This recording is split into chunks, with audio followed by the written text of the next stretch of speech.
미국은 1947년부터 연락 및 탐색용으로 사용해오던 OH-13 수호를 대체하는 새로운 경량 관측 헬리콥터 사업을 시작합니다. 1960년에 시작된 이 사업은 병력 수송, 공격, 부상자 후송 등의 임무도 함께 할 수 있는 헬기를 도입하는 것으로 12개 업체에서 참여하여 설계안을 제출합니다. 최종적으로 휴즈와 힐러, 벨사의 3파전으로 압축되었고 결국 휴즈사의 기체가 선정되어 1965년 OH-6A 카이유즈로 명명됩니다. 이 기체는 크기가 작아서 민첩한 기동이 가능하고 수송기에도 여러 기체를 한 번에 실을 수 있으며 무엇보다 저렴한 가격이 가장 큰 장점입니다. 베트남전에 투입되어 경 헬리콥터로서의 가치가 입증되었으며 특히 북베트남군의 전화선을 도청하는 CIA 작전에서 활약하기도 하였습니다. 휴즈사는 이 기체가 민수용으로도 수요가 많다는 것을 인식하고 휴즈 500 시리즈를 만들었으며 이후 회사가 맥도널 더글러스사에 인수되면서 MD500으로 이름이 바뀌게 됩니다. 500 시리즈는 다양한 민수용 버전으로 개발되었으며 500D형에서는 로터 블레이드가 5개로 늘어나고 엔진이 420마력으로 향상되었습니다. 이 500D형을 군수용 수출 버전으로 만든 것이 우리가 잘 알고 있는 500MD입니다. 500MD는 최고 속도 257km에 370km의 항속거리를 가지고 있습니다. 무장으로는 기본적으로 7.62mm 미니건과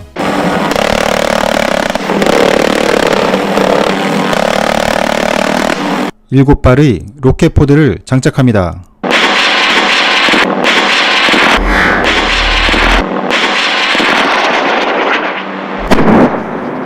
대한민국 육군은 1976년부터 500MD 기본형을 200여 대 도입합니다.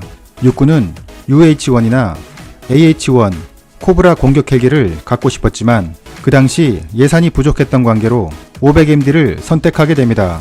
대한항공에서 면허 생산하여 국내 항공산업 발전에 기여한 바가 매우 큽니다.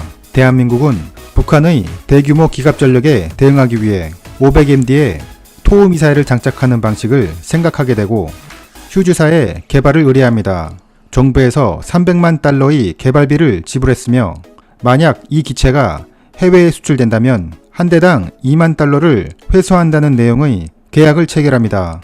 실제로 이스라엘 등에 판매되어 120만 달러를 기술료로 받았습니다. 50여 대가 도입된 500MD 토우형은 양쪽에 각 2발씩 총 4발을 장착할 수 있습니다. 하지만 4발을 모두 장착하면 무게가 너무 무거워 기체의 항속거리가 40% 정도 줄어드는 단점이 있습니다. 조종사가 헬기를 공중에서 순간적으로 정지시키면 사수가 조준경을 보면서 미사일을 발사하는 방식이고 유선으로 유도되기 때문에 미사일이 표적을 타격할 때까지 사수는 수동으로 미사일을 유도합니다.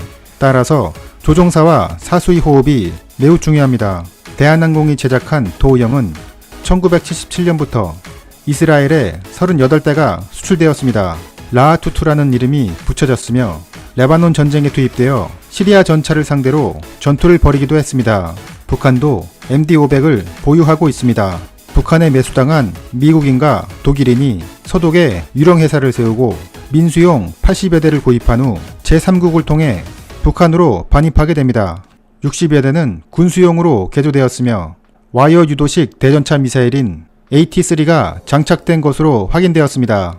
미군은 이 기체를 특수전용으로 사용합니다. 소음이 상대적으로 적고 소규모 병력 이동에 적합하다고 판단한 것입니다. 병력 수송용인 MH-6는 메인 로터를 5엽에서 6엽으로 테일 로터를 2엽에서 4엽으로 증강시켰으며 기고를 강화하고 엔진 추력을 높였습니다. 최대 6명의 특수부대원을 수송할 수 있으며 연료 탱크는 59경의 탄환에 피격되어도 작전이 가능하도록 설계되었습니다. AH-6는 무장 헬기형으로 헬파이어 미사일과 가우19 게틀링 기관총, 스팅어 0대0 미사일까지 장착이 가능합니다.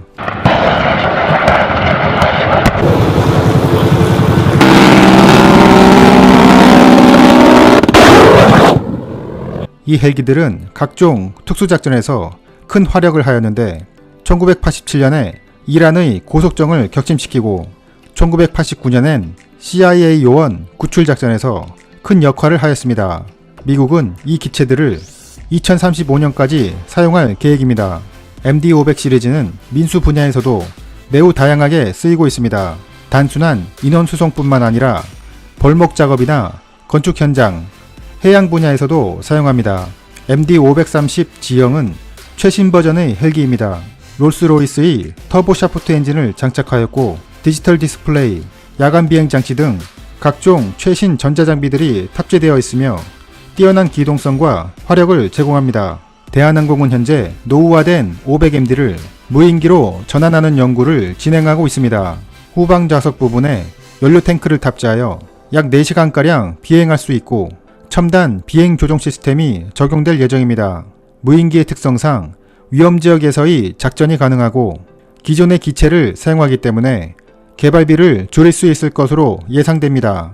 지난 2017년 국내 생산 1호기인 500MD가 퇴역을 하였습니다. 1976년에 생산된 이 기체는 7,700시간의 비행시간과 115만 킬로미터의 비행거리를 가지고 있습니다. 지구를 29바퀴나 돈 것입니다. 육군은 한국형 소형 무장 헬기가 본격적으로 생산되면 500MD를 점차 퇴역시킬 예정입니다. 500MD는 작은 크기로 인해 바람이 심하게 불거나 높은 고도에서는 비행 성능이 떨어진다는 단점이 있고 오랜 운용기간으로 사고도 많이 발생했던 기체입니다. 하지만 오랜 기간 대한민국을 지켜온 동반자였음을 부정할 수는 없습니다. 이상으로 500MD였습니다.